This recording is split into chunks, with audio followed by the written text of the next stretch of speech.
جس نے قرآن پڑھا اور اپنے پروردگار کی حمد کی اور پھر مجھ پر درود پاک پڑھا تو اس نے خیر کو اپنی جگہوں سے تلاش کر لیا۔ جس شخص نے میری طرف سے کوئی علم کی بات لکھی اور اس کے ساتھ درود پاک لکھ دیا تو جب تک وہ کتاب پڑھی جائے گی اس کو ثواب ملتا رہے گا۔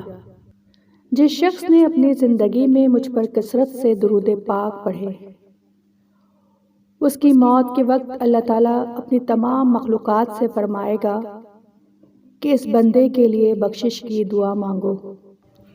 3 شخص میری زیارت سے محروم رہیں گے۔ نمبر 1 والدین کا نافرمان، نمبر 2 میری سنت کا تارک، اور نمبر 3 جس کے سامنے میرا ذکر ہو اور وہ درود پاک نہ پڑھے۔